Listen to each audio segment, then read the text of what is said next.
Welcome to We Make Children's Books, a podcast that takes us through the imaginative minds of children's book authors and artists. I am your host, Barney Smith of Storycomic.com, and we're excited to have with us the internationally acclaimed and talented children's book author, Dr. Maureen Nwabuzor.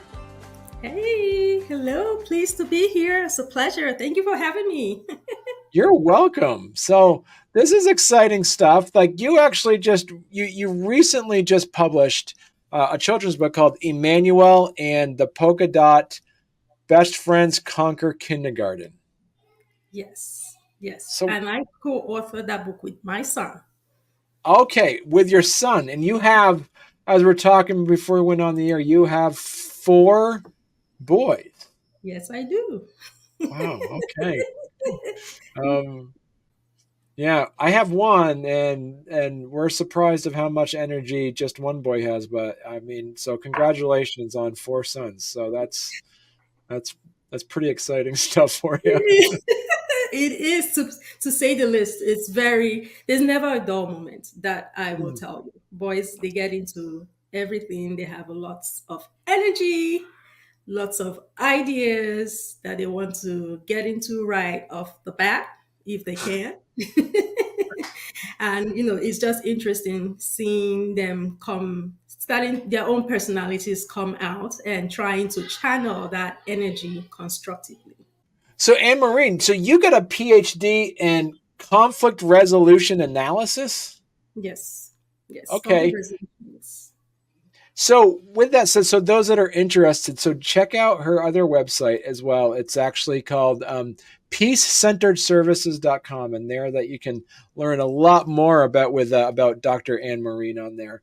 And so does this children book kind of also reflect your the work you do at the Peace-Centered Services? Definitely. The work that I do presently now is that I do life coaching with children.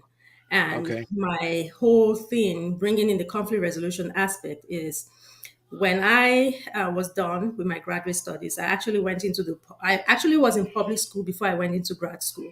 And there's something that I did notice in public school that was missing. Yes, the academic piece is very important, but the gaps that I did see was that conflict resolution piece, emotional intelligence, building confidence, self esteem. And when I brought in those tools into the classroom, I have a master's in conflict resolution as well. So when I brought in those tools into the classroom, I saw the difference. The way the children acted, the way they treated their classmates, instead of seeing them as adversaries, they started seeing them as they were like brothers and sisters. I taught mostly at-risk students.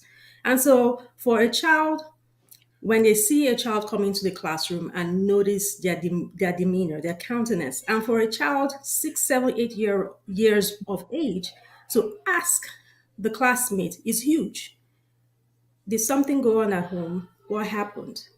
What's wrong? What's going on? Rather than that person comes into the classroom, is combative, changes the whole atmosphere of the class. But teaching them how to use those tools, children want it, they need it. They might not be able to articulate it, Barney, but in different ways, they do ask for those tools.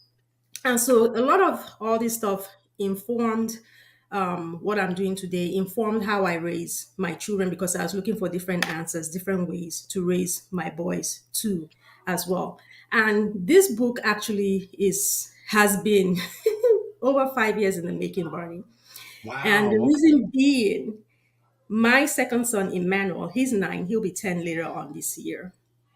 As a child, he struggled with change.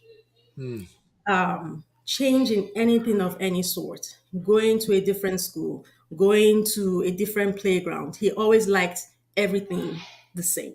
And kindergarten was particularly a difficult year for him. And so I encouraged him because I know his strengths, I know his gifts. And one of them, even at a young age, was writing, reading. And I encouraged him. I say, Manuel, why don't you write? And it's actually based on the story is based on true events. I'm like, Emmanuel, why don't you write about Okay. what you're going through? And that in the process of writing, it will help you, it's like therapy, it's therapeutic, writing your thoughts down in a journal. In the process of you writing and sharing your thoughts, you'll be able to help other little boys and girls with the same thing. And I told him, I will, you share your own thoughts and I'll share my own thoughts. And then if you see some parts in the book where there's an exercise, that's where I'm bringing in the conflict resolution piece, stretching out of your comfort zone, knowing that wherever your mind goes, there the direction your day, your life goes. And so that's how we started this project. But unfortunately, I stood in the way of this project. Yeah, for 5 years, I was afraid. I Wow. thought he would get judged. Nobody would like it. So my own fear. So I had to stretch out of my own comfort zone. So I had to walk the talk based on what I've been teaching my children all this while. And it was last year when it came to a head. He's all my children are part of my entrepreneurial journey. I want them to be part of it, see the trials, the triumphs, everything. So they're excited. They all want to do something of the sort when they grow up. So he, in particular, too, has taken a vested interest in my day to day. So he has always been asking, "Oh, can kids be, entrepreneurs, successful business people?" And Barney and I went off into my coaching spiel. Yes, you are this, you are that, everything pumped up, everything. And he just stood looking at me like, okay. And then it dawned on me. I don't know. I can't explain it. I keep telling people it's just so real. It was like an epiphany. Call it what you it may. It's like I could just sense what he was thinking. Right. Right. But then what about my book? Because I went into that whole spiel. You're a writer, you write so well, you can sell books. And then it dawned on me, I'm like, there's this project here that I have sat on. He's asked me for a publication date for so long. And then I said, you know what? Let's do it. My dad passed last year, so it was a really trying time. And I told him I just needed to, there are certain pivots I needed to do in my business and get my mind right. And I gave him a date. And we, stayed on that date. And here we are. And I can say our relationship is even for the better for it, Barney, Wow. because him seeing what he had envisioned come to life, he made Amazon number one bestseller. And I tell you, this young man, I'm like, you want to be an entrepreneur? So I'm not going to pay everything. I want you, he already chose the illustrator, so I want you to raise the money. And he said, what? I don't have enough money in my piggy bank. Like, that's fine. You can be creative. What can you do? And so he said Wow. he can fundraise. And so he picked up the phone, he wrote a pitch, picked up the phone, went through the list on my phone, dad's phone, and people he knew, and he raised $2,000 to get his book illustrated. And so think about what that does for confidence Right. for a child. And so that's where this book came about. So Polka Dot is actually real, is his stuffed animal. Okay. So as well. And Emmanuel also is based off of my son. His name is Emmanuel too. So this is Right. the first book in a series of other books he's going to write. So I started co-writing it with him. So the next books he's going to do by himself. Writing a children's book's a little bit different than the writings that you're used to doing. How is writing a children's book different than writing any other form of academic or inspirational pieces that you would do in the past? Very different. Keep it simple. Right. That's it.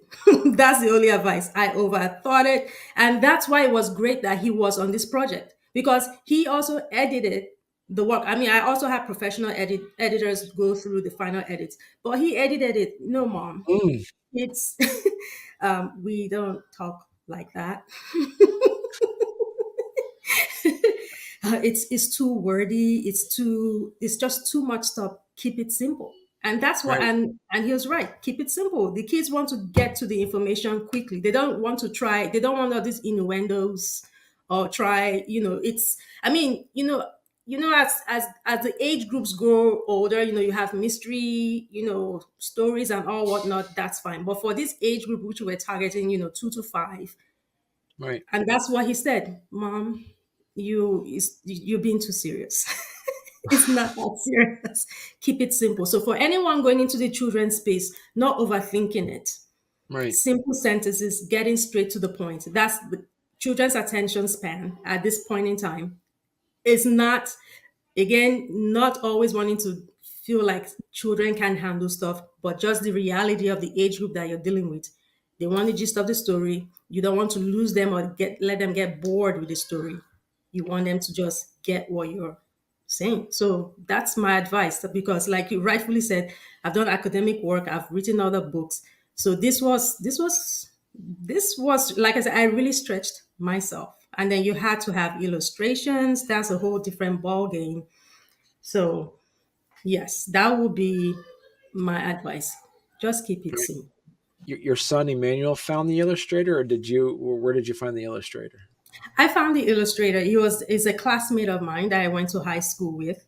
So Okay. he's an architect by trade and also does fine art. He has Okay. that gift. So when I had approached him, I had found other illustrators, but Emmanuel liked the realistic look and he wanted to work with him. And based on what he raised and what he was willing to do, and seeing that Emmanuel did this, it was really nice that he got on board with this project and he was able to let him realize his dream. And so, how did that work with that? Identifying with an illustrator. What was the process behind? Did he come back with some designs, and you say no, change this, or was it straight on? How did that relationship go back and forth? Oh, yes. There was a lot of back and forth. He had to send, drawings, apart from my having my own parents' thoughts about it. But since it was in Manuel's baby, he also had a lot of say. The color of the backpack. Believe you me, the backpack that he carries in the book, so many revisions till he got it right, till Emmanuel was satisfied. He said, it's the way Emmanuel said it reflects who I am as a person. Mm. So I identify with this character. This character is me. It's not really made up. Yes, there's a magical element in it that the turtle talks and all whatnot, but still it represents him, and so he wanted it to feel that way in the book. So yes, we went through several revisions, several drawings, color, placement, how the illustrations will also represent what the message we were trying to bring with the book. And of course, the illustrator too also had ideas too as well, which was great. So it was a back and forth. So it was not just a one-way street; it was actually a two-way street. So the illustrator also had very great ideas that we incorporated into the book too as well. So you've done a lot of other books as well. Is there? Do you see this as separate of the library you've created, or is there's the same messaging and the same issues as you say of like confidence building and stuff that happens within this children's book? Yes, for now, I'll say that that's the theme that I'm sticking in. It's definitely, I'm sure it's going to evolve as time goes on, based on the season of life I'm in, also based on what I'm doing, or I just want to do something different. But for now, like this is the first children's book that I've done. Everything else I've done mostly is adult, like novels that I have done. But I do want to do children books of my own, which I have. I actually have a graphic children's book in the works that I'm doing just by myself, and it's surrounding this theme. So I really want Right. to run with it, because again of what I have seen as an educator, coming as a parent, teaching in the public schools. I taught at the college level, but also seeing the needs and seeing what what we need more of at this present time, especially now that we're in the post-COVID era, or coming out of the post-COVID era, and just seeing what I see and encounter coaching children and the needs. And these things, parents are asking for it. They're looking for tools, they're looking for solutions. And so, if I can offer the solution not through just coaching or working in the schools, but I can also offer that through books, which with kids is kind of what is the word I want to say? Is non-threatening. You're holding a Right. book, you're reading about somebody else, you're reading about a character, but you're also getting the message. Kind of like what I do in coaching. I use stories. Stories are powerful. The children are able to identify and see themselves in stories without you pointing the finger. Like in Nigeria, I always joke with my parents or the kids that I work with. I say why I love using stories, because in Nigeria, my parents were very famous for that. Story time, nighttime, dinner is over, you know, dad or mom has something to say to the family, and they start on the story. And then, how is it possible that Barney, the story starts? They're very great storytellers, my parents. How is it that the story starts sounding like what somebody did earlier Mm. on during the day? And then everyone starts snickering or laughing because they know who they're talking about. But my parents have not actually said, who the person is, but they are telling a story, they are giving a moral, they're giving a teaching in the story, and then you get the point. So they haven't pointed fingers to you, they haven't shamed you. Let me put it that way. They're not shaming you per se, but you get the gist of what is going on. And that's what stories do for children. They Right. can see themselves, they can identify, they can see the problems the character is going through and how they finally resolved that problem. So And so what about, you said like worksheets? There's like some companion sheets with this as well? for not yet, in the book, there are questions at the back of the book that are interactive, so that parents can, Okay. yeah, the kids and the parents can have that interaction.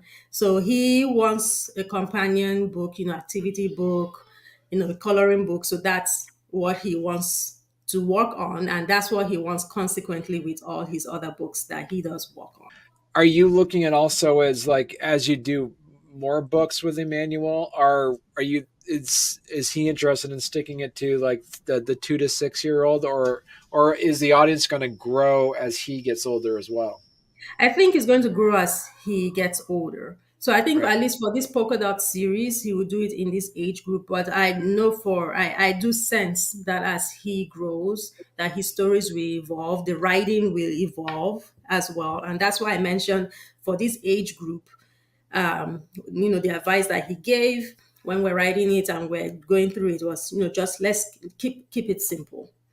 And Right. then as he grows, of course, and he grows in knowledge, comprehension, writing, and all, it's definitely going to change. Except if he makes that decision to want to stay within this age group, which is also fine. So what's the theme and the message that parents will get out of this for their kids? Just helping their child know that if they're afraid of anything, the best way to tackle that is to take action, to just Mm, do something. And that's what he did in the book, right. because he was just so afraid. And in real life, that was the same thing that happened with him. My friends, am I going to have friends? What's kindergarten going to be like? Is it going to be hard? And that's what I walked through with him during that time. Gave him strategies, things to say in school, what to ask the Right. teacher. But he had to do something. I said you have to take the first step, and once you take that first step, it becomes easier. The more you do it, the more confident, and you will not know unless you try. So what's the personality of Polka Dot like? Was that fun trying to come out with like having a stuffed animal, like giving a stuffed animal a voice? Was that something that you worked with your son on, or is that something that he did it all in his own? We worked on that together because Yeah. he wanted polka dot to be prominently featured in the story. Mm, So we thought about and the question I asked him is like, what would you like polka dot to be like? Would you like him to right. be like a mom figure, a dad figure? Like, no, no, no, no, no, no, no, no.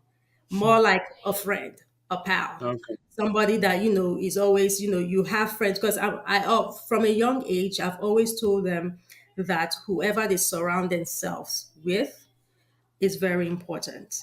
Mm, Whoever is, if it's a friend, whoever they go to school, sports, that they need to choose people who lift them up, who build them up.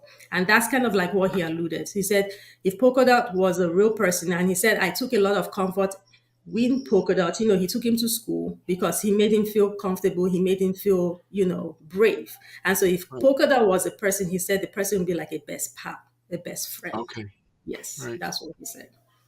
And so it's a 28 pages, so that's like a perfect size. Was there a way that you're trying to balance out, trying to shorten it? Was it always going to be that long, or did you have to edit it and shorten it or lengthen it, or how It did that work? was Yes, it was much longer because, Okay. and then that's where the professional editor came in to help us because Okay. he had lots of dialogue going on in there, and then I had my own dialogue going there in there too as well. And so that's it was painful, I won't lie, because you get when you're writing a book, you get really attached to the story, what you have written. Right.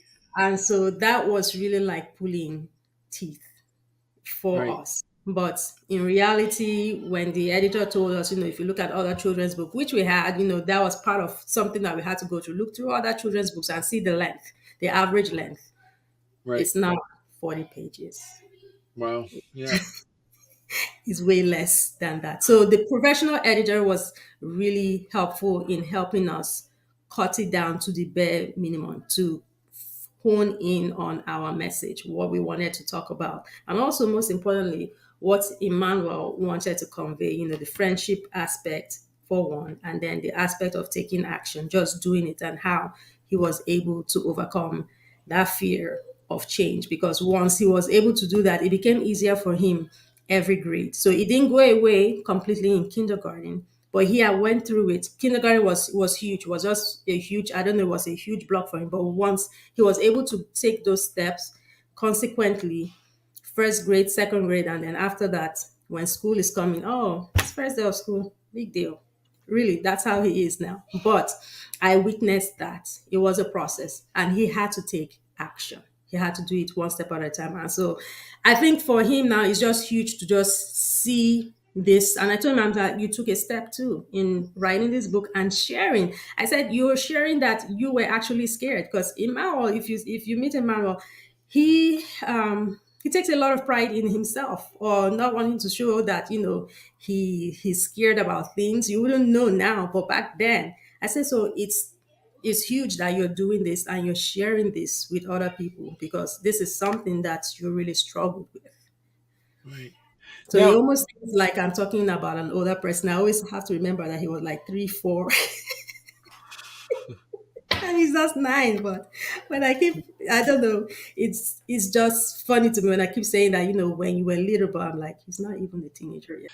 so because you have other children, or have they been playfully, telling you, "Hey, when are you writing a book with me, mommy," or anything like that? I knew that when this happened, that the Pandora's box was open. I knew. So I'm embracing my oldest one. Him and Emmanuel are collaborating. I'm like, oh gosh, it's an investment writing a book. I will tell you that. I'm like, I have 4. My youngest one, actually, Justin, he's going to be an author too. He's coming out with a coloring book. He has a self-taught coloring book that he's coming out. Okay. So that one. So we put it on the back burner because of the launch with Emmanuel, and we wanted to see the process. That is we already have everything done. We just haven't had it illustrated yet. But his is coming out pretty soon. My third one, he's not interested. He said he's not interested in prose, but he's an artist. So he wants to do something different. Coffee table, book, paintings. I'm like, Lord, I'm in trouble. But that's good. I encourage, encourage her. But yes, when all this happened, yes, I opened that box. I opened that box. But I'd rather have this type of challenge that they want to try. And that's why I Right. keep on telling you, you will not know otherwise unless you tried. You will not Right. know that you have this gift if he wasn't challenged, or if I didn't ask him to hone in on this gift, he might not have ever taken that step. So for my other kids, hey, if they want to, it might become a side hustle, something I don't know. The it's limitless what can happen. And that is the key, Barney, for children. Right. Yes, I know we can't entertain all their whims and all whatnot, but in coaching children and having 4 boys, different personalities, what I have found along the way is that all they just want to be seen, they Right. just want to be heard, they just want to be validated. That's Right. it. That's Right. all across the line for children. That's all. Are you listening? Are you hearing? Are you encouraging?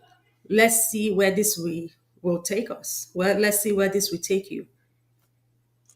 I wouldn't have known if I didn't continue along this path with Emmanuel. He writes really well. And then out of this book came out, emanated a conference, the Confident Child Conference. And Emmanuel, for the first time, spoke on stage. He launched his book, he signed books. It was huge. So from writing, doing this, he is taking a more vested interest in public speaking. Who knows where that will take him? And this just started by saying, you know what? I saw this. I know you have this gift. I know you can do this. Write this challenge. Let me give you this. Let me give you this challenge. Let's take action. How do you take action? And that's unlike you asked before. That's the overarching message with this book. Taking action is a way to overcome fear. Stretching yourself just a little bit. You just might be surprised what you'll find out on the other side. So, Dr. Anne Maureen, if people want to learn more about the book and learn more about your work, where is the best place they could go to? So if they want to purchase the book, Amazon for sure for right now is the best place to get the book. My work is peacecenteredservices.com. And on there you see, so the building the house of confidence you were talking about, that's actually like a workshop. So I do workshops, I do group coaching, one-on-one coaching as well. So yeah, they can find out more information about the type of work that I do. So Emmanuel doesn't have his author website yet. So these are all things that we are working through. So he is the first one. So consequently, with the others who want to do it, the process will be will be I guess I wouldn't say lengthy, but it's more familiar. Let me put it that way. Right. I know the ropes. I'm learning the ropes. Like I said, children, the world of children books is entirely different game, and I'm learning. And then you do have also here on peacecenteredservices.com that says book a consultation. Yes. So that is for those who are interested in my coaching services. So there are three tiers to my business. So I do coaching services. I do training for educators. So because educators work with children, so that mental health piece as well for educators. And then I do motivational speaking as well. So Les Wow. Brown, I don't know if you know him, was my mentor and coach. And Mhm. that is something too that I stumbled upon. I didn't know that I would enjoy public speaking. And this came through when I started, you know, writing. And I don't know if we have time for this, but what I'm really passionate about working with kids, confidence building, kids identifying their talents and building their own unique pathway was what I experienced myself. All this started at age 6 for me. I know I'm from Nigeria, I grew up in Nigeria.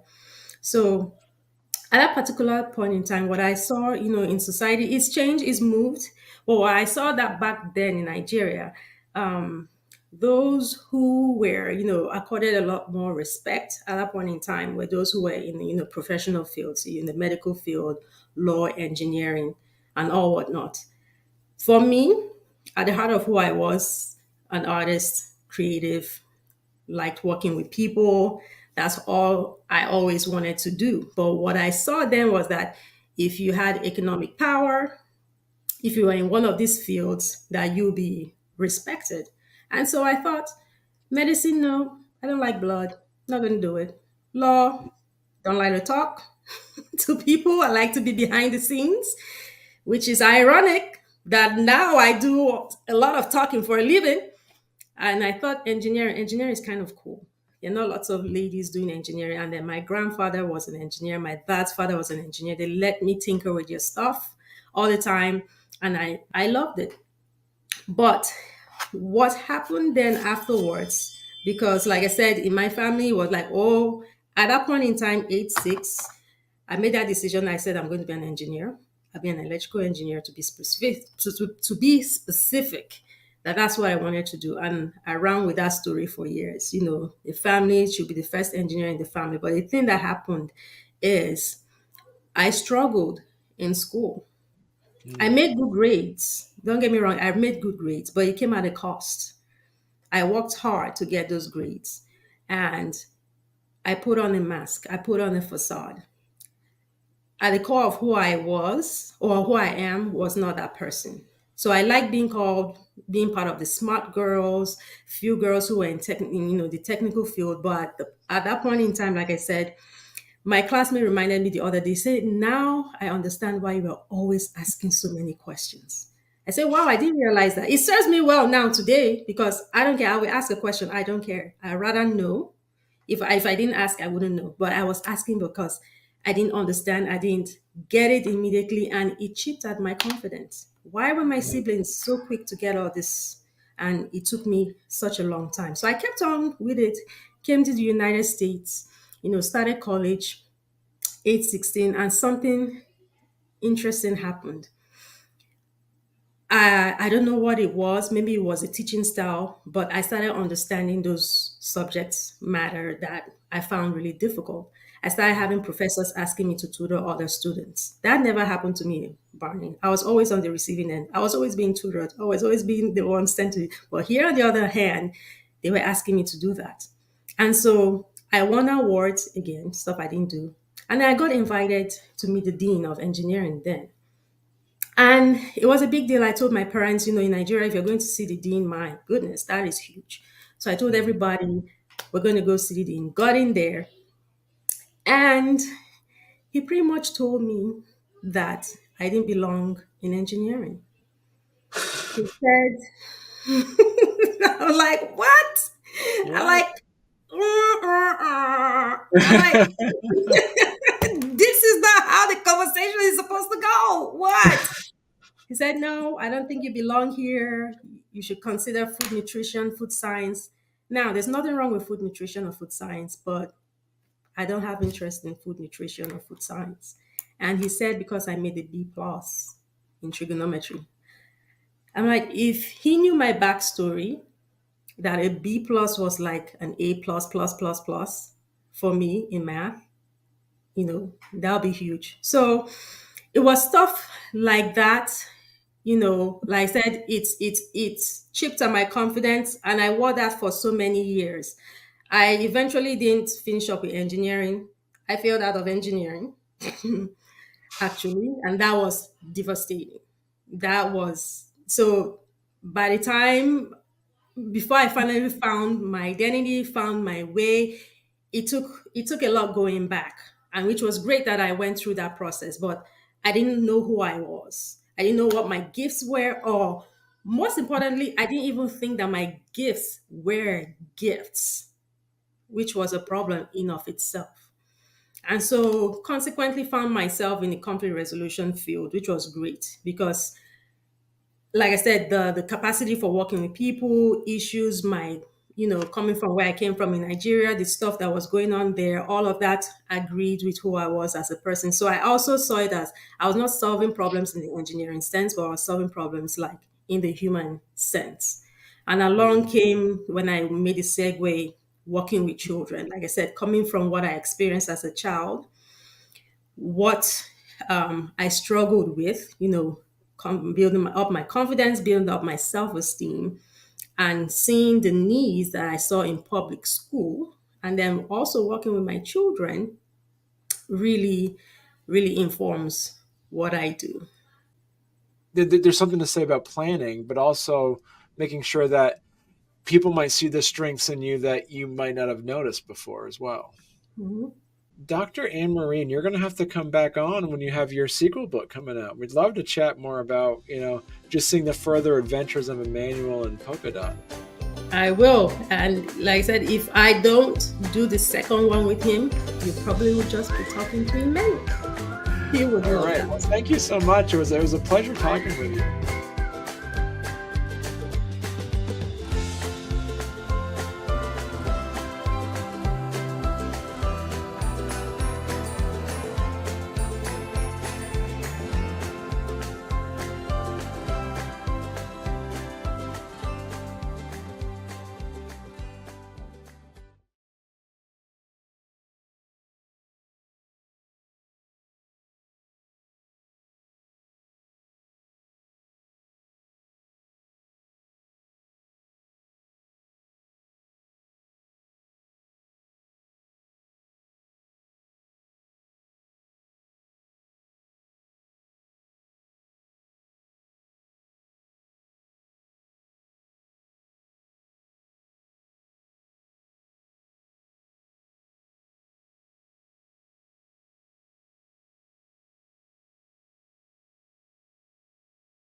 Dr.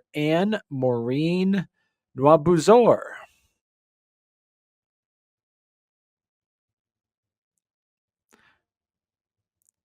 Welcome to We Make Children's Books, a podcast that takes us through the imaginative minds of children's book authors and artists. I'm your host, Barney Smith of Storycomic.com, and we're excited to have with us the highly talented and internationally acclaimed and award-winning author, Bart King.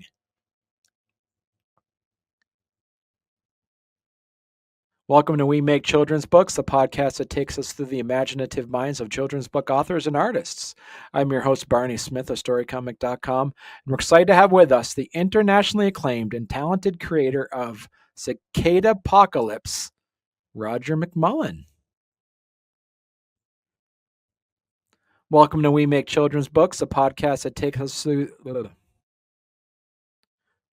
Welcome to We Make Children's Books, the podcast that takes us through the imaginative minds of children's book authors and artists. I'm your host, Barney Smith of Storycomic.com, and we're honored to have with us the internationally celebrated and award-winning children's book author and illustrator, Ashley Wolf. Welcome to We Make Children's Books, a podcast that takes us through the imaginative minds of children's book authors and artists.